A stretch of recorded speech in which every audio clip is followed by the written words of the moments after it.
Hola a todos, bienvenidos. El día de hoy vamos a presentar un caso clínico de una paciente con diabetes mellitus tipo 2, hipertensión arterial, dislipidemia y obesidad grado 1. Mi grupo está conformado por Josué Cañas, Daniela Reyes, Walfran León, Angélica Portilla, Sharon Pérez y quien les habla Jocelyn Brito. Bueno, primero tenemos la presentación del caso clínico. Entonces, tenemos una paciente de sexo femenino nacida el 12 de mayo de 1964. Con una edad de 60 años. En su ingreso hospitalario, podemos observar que este ingresa al Hospital San Juan de Dios de Pamplona el 4 de abril del 2025 para una consulta por control de diabetes mellitus e hipertrigliceridemia. Podemos observar que la paciente tiene antecedentes tanto patológicos como familiares. En sus antecedentes patológicos podemos mirar que tiene una hipertensión arterial, la cual está en tratamiento y siendo controlada, una diabetes mellitus tipo 2 no insulino dependiente y esta fue diagnosticada en el 2021. También dentro de estos antecedentes patológicos podemos encontrar antecedentes quirúrgicos como las cirugías previas que obtuvo o tuvo 2 cesáreas por embarazo y una histerectomía, que es la extirpación del útero.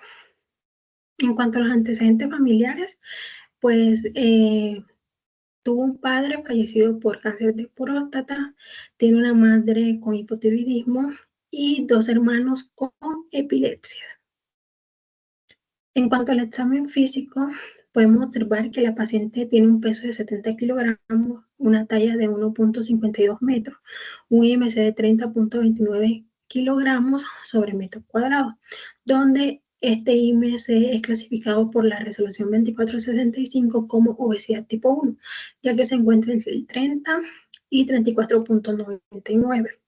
En cuanto a los signos clínicos, pues la paciente tiene una temperatura de 37 grados centígrados, una frecuencia cardíaca de 74 latidos por minuto, una frecuencia respiratoria de 20 respiraciones por minuto y una tensión arterial elevada de 140 sobre 90 milímetros de mercurio, la cual es controlada debido a que la paciente tiene este proceso de hipertensión arterial o este diagnóstico. En cuanto a la exploración física, la piel y paneras están sin lesiones ni edemas, la cabeza y el cuello sin adenopatías cervicales, el tórax se encuentra normal, la parte cardiovascular en cuanto al corazón rítmico sin soplos, el abdomen blando no doloroso, las extremidades sin edemas, pulsos periféricos presentes y simétricos. Y en cuanto a la parte neurológica, pues tiene un estado mental conservado. Continuando con lo que completa el resumen bioquímico, encontramos principalmente el perfil lipídico, el cual, como podemos evidenciar, pues todo se encuentra alterado.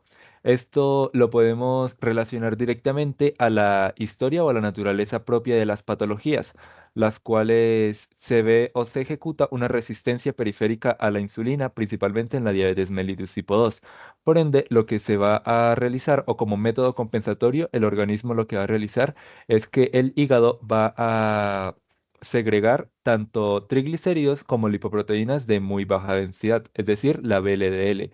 Además de esta, lo que hace la insulina es disminuir la actividad de la lipasa lipoproteica, es decir, la LPL, la cual es esencial para la maduración de la HDL o para darle esta estabilidad la cual necesita la molécula. Lo que va a generar pues es que su catabolismo sea más rápido o pues ese rompimiento se genere con mayor facilidad. Además de esto, o asimismo podemos relacionarlo directamente con el aumento del LDL, ya que la acción o sí, la ejecución que realiza la HDL directamente es coitar estos remanentes de LDL que se encuentra en el medio circulante. Por ende, al encontrarse disminuida, pues esta se va a encontrar aumentada, ya que ya no va a haber suficiente para quitar esta misma. Y en consecuencia de todo esto, pues se va a ver alterado el colesterol total. Esto pues esta sobreproducción de colesterol que va a estar segregando el hígado constantemente y por la inflamación sistémica que se va a ver evidenciada por la hipertensión arterial. Y finalmente encontramos los triglicéridos, los cuales se encuentran muy elevados los cuales principalmente se pueden atribuir pues esa resistencia a la insulina y la lipogénesis hepática, la cual se está contribuyendo, generando constantemente, como ya lo mencionábamos, con esa segregación de triglicéridos. Siguiente, por favor. Luego encontramos el perfil glucémico, donde la glicemia basal, que aunque bien se encuentra entre los valores de referencia, se encuentra muy cerca del límite superior, lo cual nos puede sugerir un control glucémico frágil, por lo cual debemos siempre hacer ese monitoreo del tratamiento y pues tratar de ejecutar o de instaurar las dietas, las cuales vamos a hablar más adelante en el tratamiento.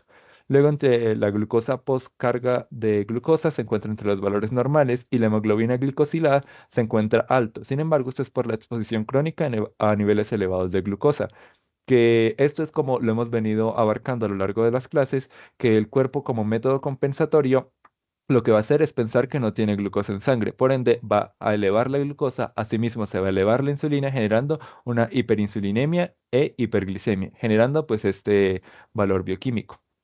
Siguiente, por favor. Y por último encontramos el perfil renal, que aunque la creatinina y la microalbuminuria se encuentran en valores normales o dentro de los valores de referencia, la tasa de filtración glomerular se encuentra un poco disminuida, que esto lo podemos atribuir a las patologías las cuales cursa, como puede ser la nefropatía hipertensiva, ya que en esta patología específicamente se da a una alteración del sistema renina-angiotensina-aldosterona, el cual lo que ejecuta pues es esa reabsorción tanto de agua como de sodio. Y por último, la nefropatía diabética incipiente, ya que estar expulsando constantemente este compuesto como es la glucosa puede llegar a generar daños en los glomérulos, generando una cicatrización de los mismos.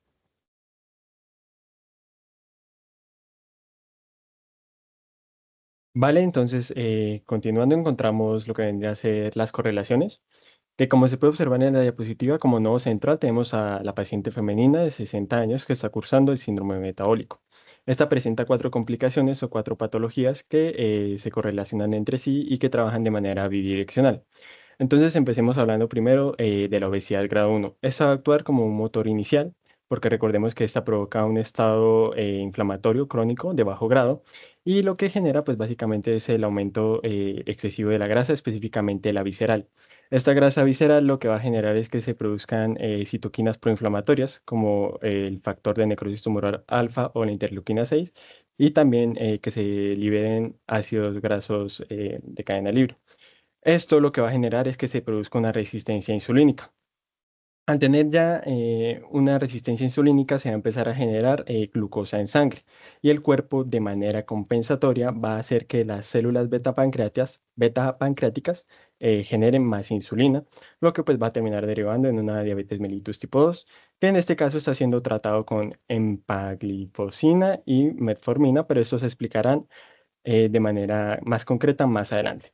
Del mismo modo, la paciente al ya presentar obesidad y diabetes mellitus puede o genera una hipertensión arterial. ¿Esto de qué manera? Bueno, primeramente la obesidad activa el sistema nervioso simpático, que lo que hace es aumentar la frecuencia cardíaca y generar vasoconstricción, además de generar una presión extraarterial. Y por otra parte, la resistencia insulínica y la grasa visceral lo que va a hacer es activar el sistema angiotensina-aldosterona y pues esto va a hacer más retención de agua y sodio, lo que va a generar una presión intraarterial, generando así la hipertensión arterial. La dislipidemia, como ya se explicó anteriormente con los bioquímicos, se va a estar viendo afectada por la resistencia insulínica y por la obesidad de la paciente. Tenemos que tener en cuenta que la paciente también tiene un factor de riesgo cardiovascular y puede llegar a generar pancreatitis si las dislipidemias no son controladas, además del posible daño renal, tal como se observó en los bioquímicos anteriormente. Del mismo modo, cabe recalcar que la paciente tuvo como antecedentes de cirugías dos cesáreas y como antecedentes familiares, aunque presenta dos hermanos con epilepsia, no es tan relevante como el hipotiroidismo materno que pues tiene su madre, que puede generar un riesgo genético de alteraciones tiroideas que podría relacionarse con las demás enfermedades. Siguiente. Continuamos con el tamizaje nutricional. Siguiente. Para esta paciente se utilizó la herramienta de tamización nutricional más, la Malnutritional Universal Screen Tool, que básicamente nos reveló una puntuación de 0. Se evaluó su IMC, si era mayor a 20, si había tenido pérdida de peso recientemente o si la enfermedad promovía que la paciente no comiera. se dio un puntaje de 0, lo cual nos indica que la paciente no presenta riesgo de nutrición, ya que, pues, como se mencionó anteriormente, no clasificó en ninguno de los aspectos evaluados. Siguiente. Del mismo modo, también se le realizó un diagnóstico nutricional, siguiente, empleando los criterios GRIM, en donde se pudo determinar que los criterios fenotípicos no tenían una relación directa con el paciente, es decir, no marcaba ninguno, pero en los criterios etiológicos sí se mencionó que ocupaba uno, como lo puede ser la enfermedad aguda relacionada con enfermedad crónica. La cuestión es que los criterios GRIM nos refieren que debe al menos ser un criterio etiológico y un criterio fenotípico para poder clasificar en desnutrición. Y como esto no se está cumpliendo, la paciente de esta manera tampoco clasifica en desnutrición. Siguiente.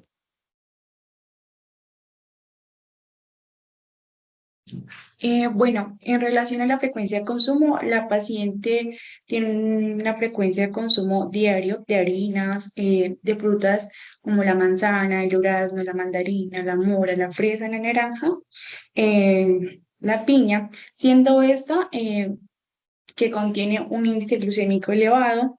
También nos dice que la paciente tiene una deficiente alimentación en cuanto a las verduras, solo pues consume tomate, cebolla, zanahoria y tiene un deficiente consumo de lácteos, lo que limita pues su ingesta de calcio y de vitamina D, que son fuentes principales. Dentro de las fuentes principales de proteínas, la paciente presenta un consumo de pollo, pescado y un consumo disminuido de las carnes rojas.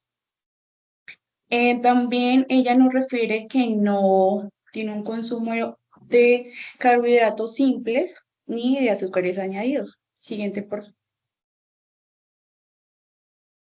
Bueno, en cuanto al R24, se le realizó un R24 de 3 días distintos de la semana. Fue un día lunes, entre semana y el día domingo, para ver cómo era o cómo variaba esa alimentación de la paciente. Como podemos observar, en el día 1 la paciente pues tiene un consumo de arepa asada con café, el cual es repetitivo porque pues tanto en la media mañana vuelve a consumir café, en la media tarde la paciente consume arepa con café. Siguiente, por favor. Y en el día 2 vemos este consumo repetitivo de la arepa y el café eh, con una de arepa y el café. Y esto realmente eso se confirma en el día tercero, ¿sí? Que a pesar de ser un día donde pues ella dice que entre semana ella cuida a la madre, ¿cierto? Entonces como que ella ya tiene establecido todo lo que va a hacer. Pero el día domingo se supone que es el día de descanso. Aún así pues la paciente dice que ella no, o sea, que el día puede pasar, pero ella sin su arepita no va a dejar de desayunar. Vemos que abusa del consumo repetitivo de la arepa, como les decía anteriormente. Tiene un consumo excesivo de café, lo que podría afectar esa dificultad de absorción del hierro y la digestión. Y también ella nos confirma que no toma suficiente agua ni tiene un consumo de fibra adecuado. Siguiente, por favor. Eh, Dentro, pues, de ese análisis químico que se le realizó a los R24, podemos observar que se presentó, pues, un consumo excesivo calórico, especialmente en los 2 primeros días. Lo que esto nos indica es que agrava su diagnóstico de obesidad tipo 1, diabetes tipo 2 y dislipidemia. Esta ingesta excesiva, sin acompañamiento pues, de una actividad física, lo que va a hacer es que va a favorecer esa acumulación de grasa y va a empeorar el control metabólico. La ingesta de proteínas fue insuficiente en el primer día, pero pues adecuada en los otros dos. El consumo de carbohidratos fue alto, basado pues en productos refinados, lo cual lo que va a hacer es que va a afectar ese control de la glucosa, que es clave pues para reducir estos alimentos y aumentar el consumo de carbohidratos complejos. Ujú.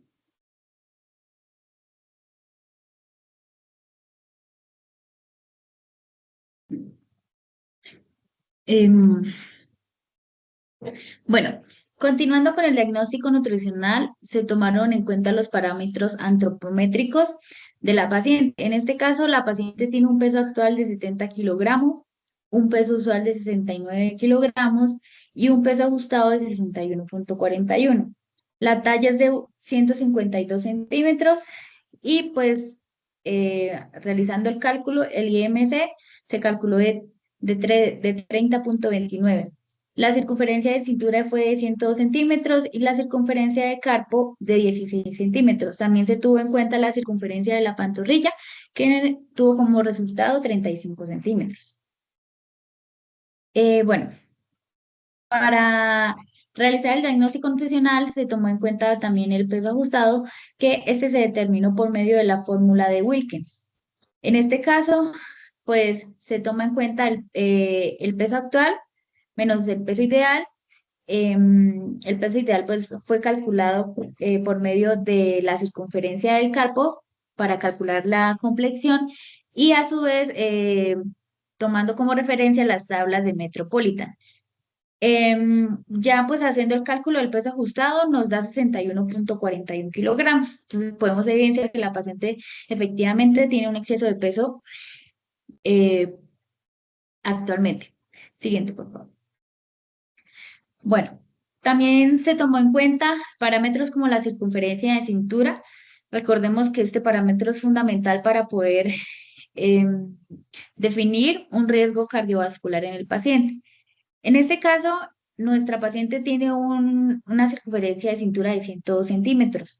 Tomando en cuenta la resolución 2465 del 2016, nos refiere que hay un riesgo cardiovascular o bueno, hay una obesidad abdominal cuando la circunferencia es mayor a 80 en mujeres. Entonces podemos concluir que nuestra paciente presenta un riesgo cardiovascular elevado y a su vez pues hay que tener en cuenta también las patologías que ella padece, aumentando mucho más este riesgo cardiovascular. Tenemos el perímetro de pantorrilla que nos dio 35 centímetros. Para ese parámetro, pues se pudo determinar que ella tiene una masa muscular adecuada, que como bien sabemos, pues en estos pacientes bueno, en este grupo de pacientes es muy común que la masa muscular pues se vaya viendo afectada. Pero en nuestro caso, pues según el perímetro de pantorrilla, la masa muscular es adecuada, la cual es muy importante para el control metabólico de la paciente. Siguiente, por favor. Siguiente. Bueno, dentro del tratamiento farmacológico, ella actualmente se le han referido 6 medicamentos. Dentro de estos tenemos la sitagliptina y la metformina.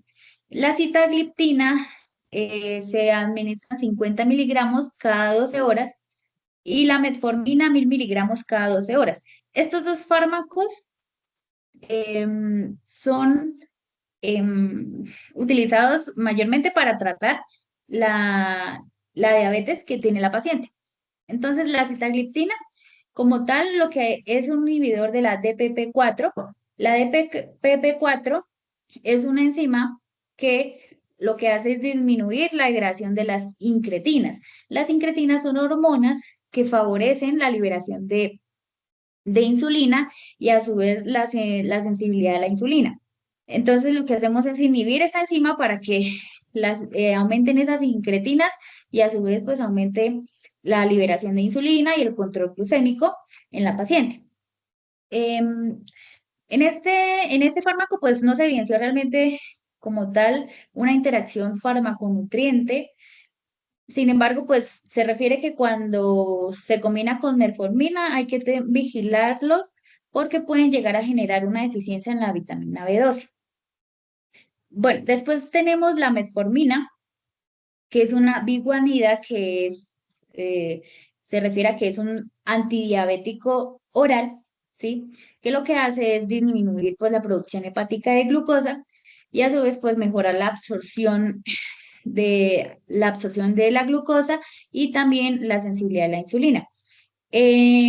En este caso, el fármaco de metformina sí se evidencia que ahí tiene un efecto relevante en la vitamina B12, ya que la puede reducir esta vitamina, entonces por eso es importante como vigilar esta vitamina B12 para que no se ocasione tal vez una anemia megaloblática.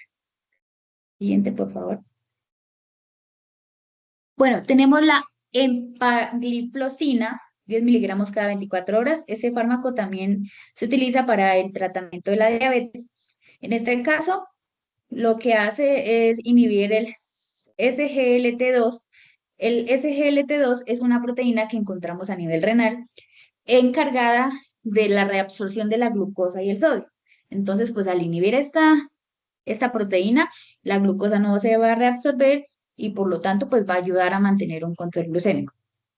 Es utilizada normalmente en pacientes con diabetes tipo 2 o pacientes renales. De igual forma, pues aumenta la sensibilidad a la insulina y tampoco presenta alguna interacción importante con algún nutriente que altere pues su eficacia o sus efectos. Tenemos el antiácido de aluminio magnesio con simeticona 10 cc cada 8 horas. Bueno, también la historia clínica indicaba que este antiácido lo podía usar cada que, digamos, tuviera algún malestar, alguna acidez, alguna distensión abdominal. Estos antiácidos lo que hacen es, pues, mejorar como evitar ese ardor estomacal y a su vez, pues, controlar la digestión abdominal. ¿Cómo lo hacen? Pues el aluminio y el magnesio lo que van a hacer es que van como a combinarse con el ácido gástrico del estómago y se van a neutralizar. Y pues la simeticona va a ayudar pues como a evitar esos gases intestinales y por lo tanto la distensión abdominal. Aquí es muy importante tener en cuenta que el aluminio y el magnesio pueden llegar a afectar la absorción de algunos minerales como por ejemplo el hierro, el calcio, el zinc y el fósforo. Y también a su vez pues puede interferir con la digestión de las proteínas, ya que al inhibir esa acidez puede generar, pues digamos que no haya un medio óptimo para poder activar la pepsina, que como sabemos es importante para la digestión de las proteínas. Por eso este antiácido de aluminio es importante que su uso no sea muy frecuente o durante mucho tiempo porque puede llegar a generar este tipo de deficiencias. Siguiente, por favor. Tenemos la atorvastatina, 40 miligramos día, y el gemfibrosil, 600 miligramos cada 24 horas. Estos dos fármacos ya son usados como tal para poder tratar la dislipidemia mixta que tiene la paciente.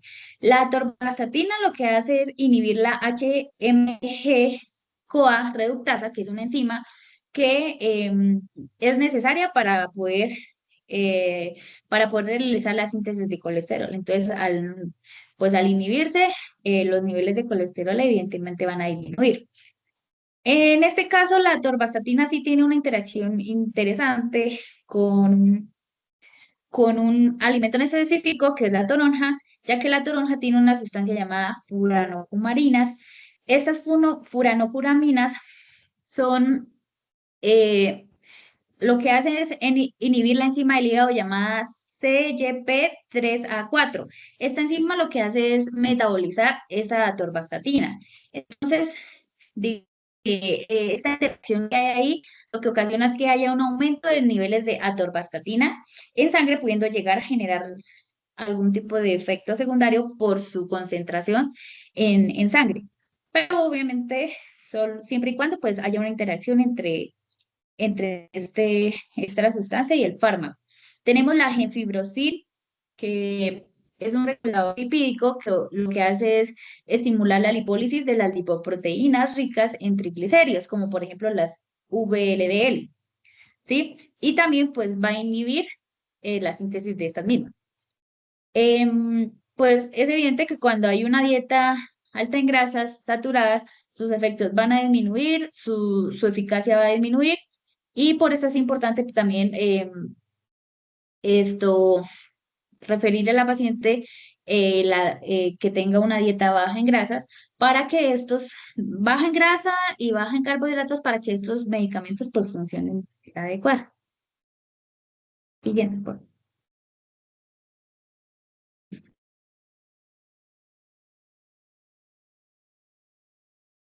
Bueno, continuando con las imágenes diagnósticas, es una vez pues evidenciado todo lo que hemos abarcado y haciéndole el panel correspondiente, esto va más referido como a algunos métodos de imágenes diagnósticas, los cuales nosotros recomendamos a la paciente que sería bueno tener un control, pues eso, para evaluar y llegar a prevenir algún tipo de patología o complicación de las que ya presenta.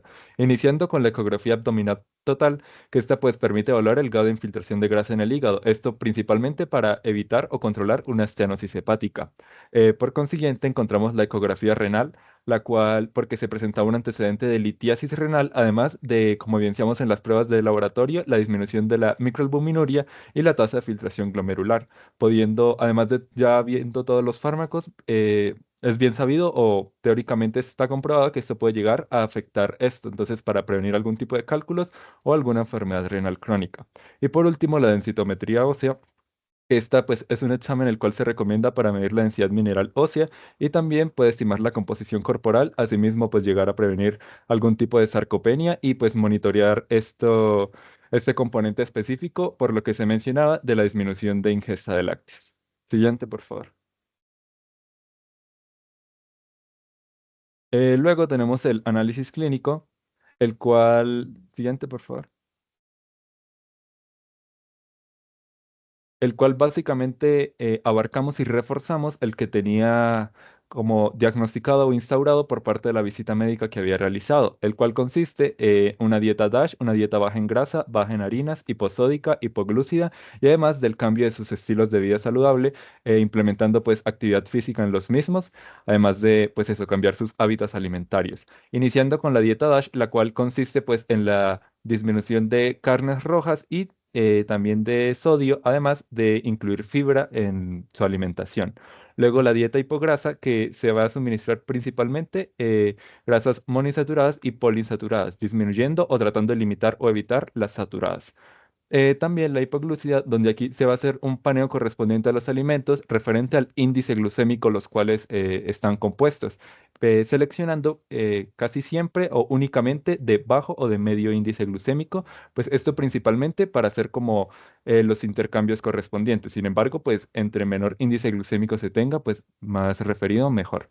Y por último, una dieta hiposódica con unos valores máximos de 1000 a 1200 microgramos de sodio pues para disminuir el consumo del mismo por las patologías las cuales cursa, ya que esto puede alterar el sistema renina-angiotensina-aldosterona. Y además de esto, una recomendación, aunque puede ser pequeña, es importante, es que no llegue a adicionar sal o algún otro compuesto diferente de una vez cuando el alimento ya esté servido o preparado. Bueno, continuamos ahora con el tratamiento nutricional, que pues para el cálculo de requerimientos de calorías para la paciente, para esto pues usó la fórmula de Mifflin, que pues este es como más preciso o dado para personas que se encuentran en obesidad, en este caso por la obesidad grado 1 de la paciente.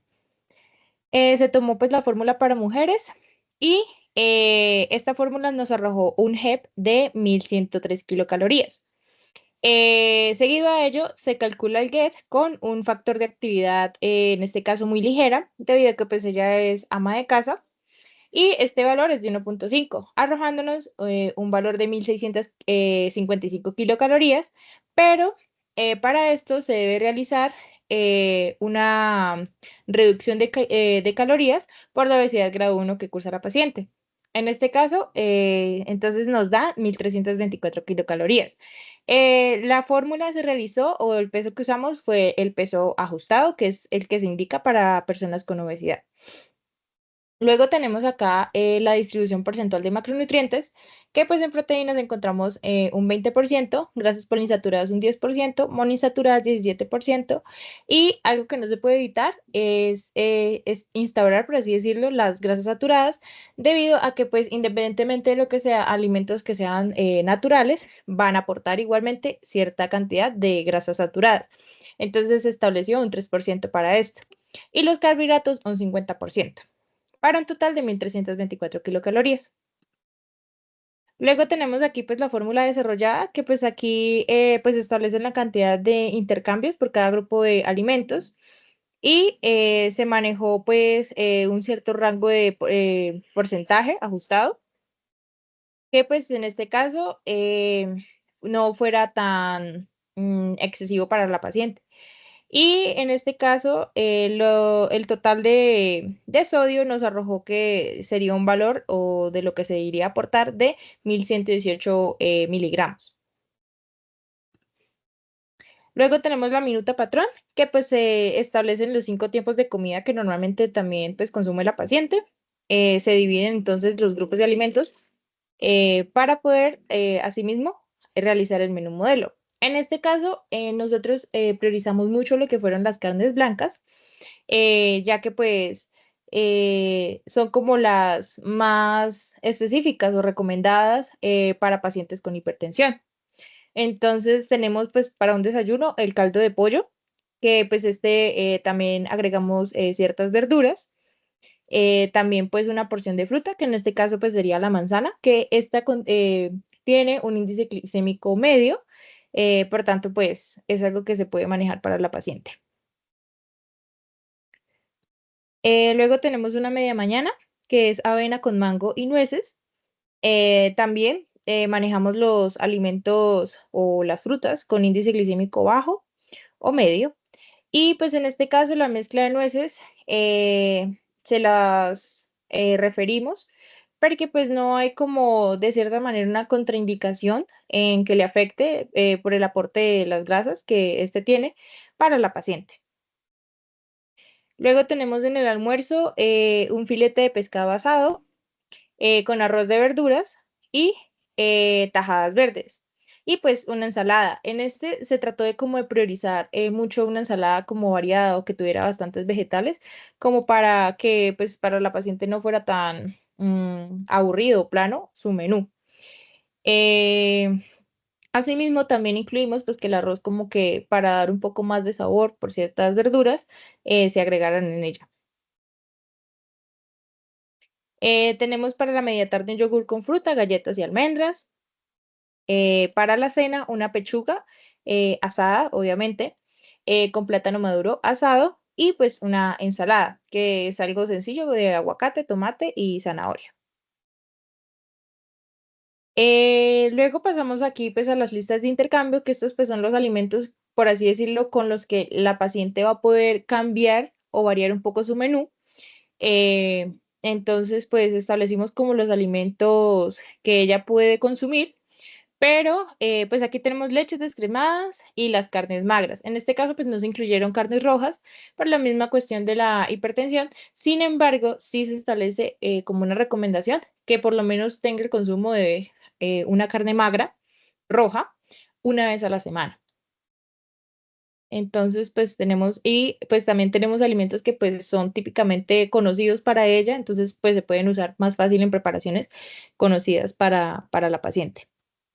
Tenemos la lista de harinas y de raíces, plátanos y tubérculos, que pues en este caso se miró mucho lo que fue el índice glucémico para poderlas adecuar en la lista de intercambios.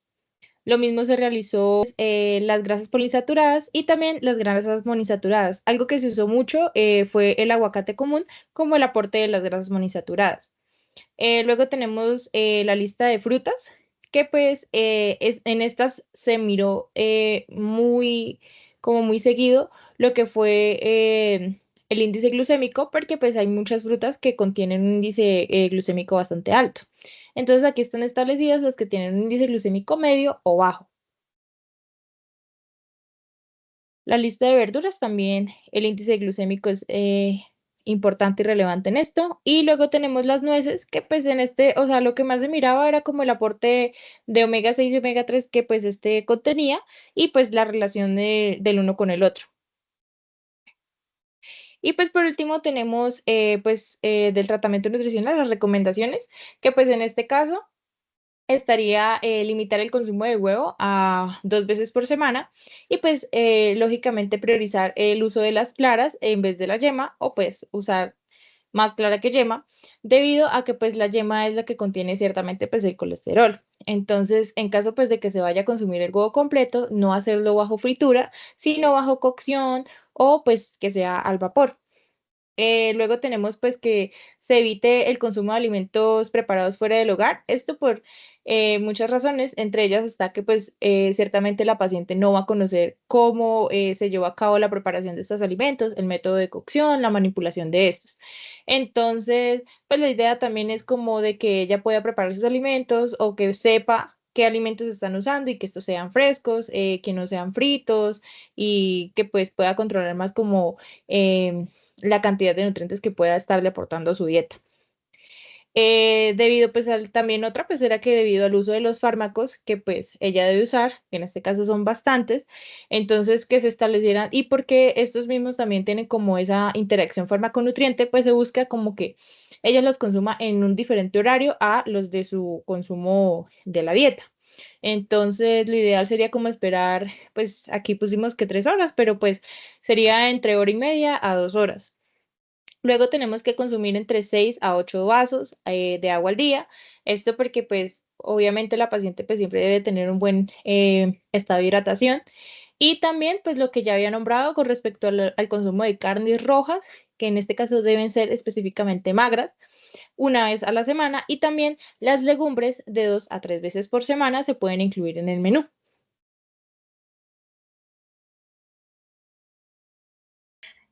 Finalmente tenemos las conclusiones. Entonces, en este caso clínico hemos analizado la complejidad que implica el manejo nutricional y clínico de una paciente que enfrenta múltiples enfermedades crónicas no transmisibles.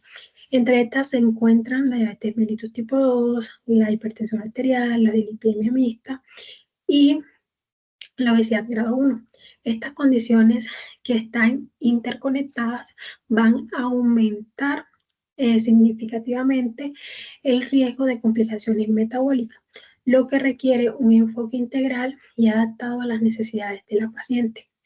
Por medio de la evaluación clínica, antropométrica, bioquímica y dietética, se pudieron detectar alteraciones importantes en su perfil lipídico y glucémico, además pues, de un exceso de peso con una distribución abdominal que agrava el riesgo cardiovascular, aunque no muestra signos de desnutrición según los criterios GLIC y MUS.